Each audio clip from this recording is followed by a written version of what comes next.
RT approved rate display करायला सांगितले होते, त्याची त्यांनी मला वाटतं पुणे आरटीओने 28 तारखेपर्यंत म्हणजे आजपर्यंतची मुदत दिली होती, तर ते कधीपर्यंत होणार आहे सर? फेअर रिफ्लेक्शन ऍप वरती जे आरटी अप्रूव्ड रेट आहे ते होईल. त्यांच्याशी चर्चा झालेली आहे, त्याच्यासोबत एक कॉमन बैठक पण घेतलेली आहे आमच्या स्तरावरून. ओके. आणि त्यावेळेस त्यांनी मान्य केलेले आहे, तर त्या अनुषंगाने आम्ही सूचना लवकरच निर्देश. सर ह्याला बरेच महिने झाले, ते अजूनही नाही होत. बरोबर आहे, त्यांचं आंदोलनही आहे कदाचित. बरोबर आहे, त्या स्टेक होल्डरशी देखील आम्ही चर्चा केलेली आहे, ज्यांनी आंदोलन केले. आणि त्यावेळेस असं ठरलं होतं की त्यांचा विरोध हे बंद करायला नाहीये, त्यांचा विरोध फक्त दराच्या बद्दल होते.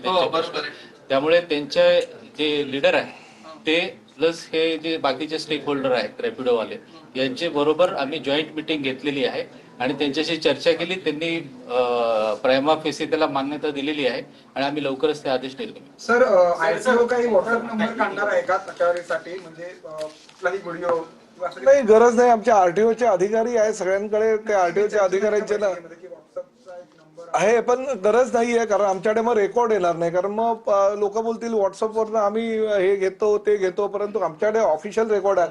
दुसरं महत्वाचं म्हणजे हे जे 565 हिंदी भाषिक आहेत त्यांना आम्ही आज पत्रही देतोय की आम्ही 1 मे पासून ही मोहीम करतोय, त्या मोहिमेमध्ये तुम्हाला सहभागी व्हावं लागेल असं आमच्या कधी आज देतोय की उद्या आजच देतोय पत्र 565 लोकांना, जे आमच्या ड्राईव्ह मध्ये ज्यांना मराठी येत नाही त्या लोकांना पत्र देऊन त्यांना आम्ही सूचना सुद्धा करणार आहोत की 1 ऑगस्ट पासून 1 मे पासून आमची मोहीम आहे आणि 15 ऑगस्ट पर्यंत तू चालणार आहे. त्यामध्ये तुम्हाला जर मराठी शिकायचं असेल तर आमच्या आरटीओचे अधिकारी तुम्हाला मराठी शिकवायला तयार आहेत. मराठीच्या मुद्द्यावर जर सरकार मागे हटत असेल तर संबंधित मंत्र्यांनी राजीनामा द्यावा असं संजय राऊत म्हणतात. म्हणजे तुमच्यावर नाही, मराठीच्या मुद्द्यावर कसलं मागे हटलो? तुम्ही काय केलं ना ते आम्ही करतोय. तुमचे आभार मानायला पाहिजे. तुमचे सकाळची जी पिपाणी वाजते ना ती बंद करायला पाहिजे. माझं म्हणणं तुम्ही नाही केलं म्हणून आम्हाला हे करावं लागतंय. तुमच्याकडे सत्ता होती, तुम्ही मोठे एवढे राज्यसभेचे खासदार एवढी वर्ष आहात, मुख्यमंत्री होते, तसं असताना तुम्ही करू शकलो नाही. परंतु परिवहन मंत्री म्हणून प्रताप सरनाईकनी पुढाकार घेतला. तुम्हीच तुमच्या सामन्याच्या हेडलाईनला छापताय की आभार व्यक्त करता, अभिनंदन करता. आम्ही कसं मागे घडलो? उलट आम्ही मराठीचा प्रचार आणि प्रसार करतोय. तुम्ही जे केलं ना ते आम्ही करतोय. कौतुक करा आमचं, म्हणून आम्ही मराठी जिवंत ठेवतोय.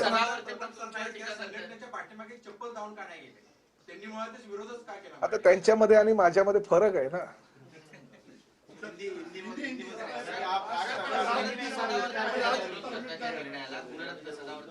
त्यांना काही विरोध करू दे, कुणालाही किती विरोध केला तरी एक गोष्ट आहे, प्रताप सरनाईक आपल्या भूमिकेवर ठाम आहे आणि कुठल्याही परिस्थितीमध्ये मराठी भाषेचा आदर जी लोक करतात त्यांचा सन्मान केला जाईल. ज्यांना मराठी शिकायचं आहे त्यांना शिकवलं जाईल, परंतु जे कायद्याचं पालन करणार नाही त्यांना मात्र आमच्या नियमानुसार त्यांच्यावर कठोर कारवाई केली जाईल.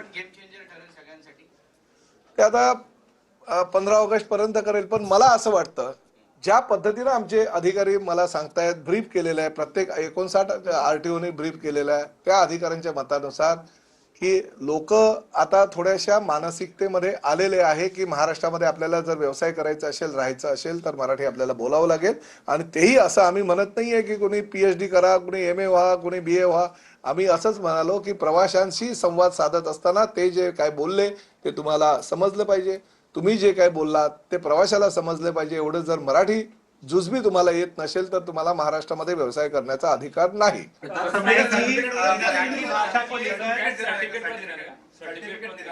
हो, मराठी शिकल्यानंतर सर्टिफिकेट पण देणार.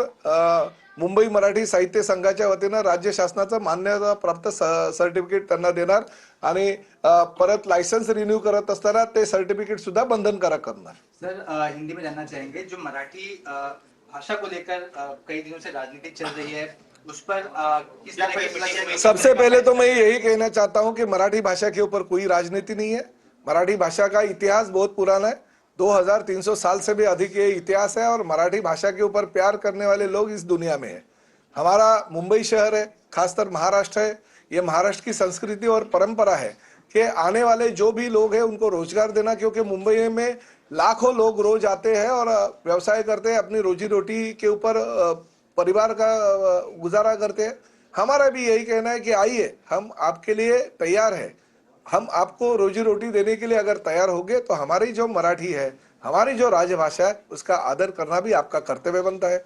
आरटीओ डिपार्टमेंट के माध्यम से बहुत सारी गलतियां आपके माध्यम से होती है, ऐसा हमने रिक्शा टैक्सी ड्राइवर्स को बोला है। जो मीरा भाईंदर शहर के नरेंद्र मेहता जी है विधायक, उन्होंने कंप्लेंट की थी, उसके कंप्लेंट के आधार पे हमने जो सर्वे किया, वो सर्वे में हमने करीबन 3,400 से अधिक ऑटो रिक्शा ड्राइवर्स का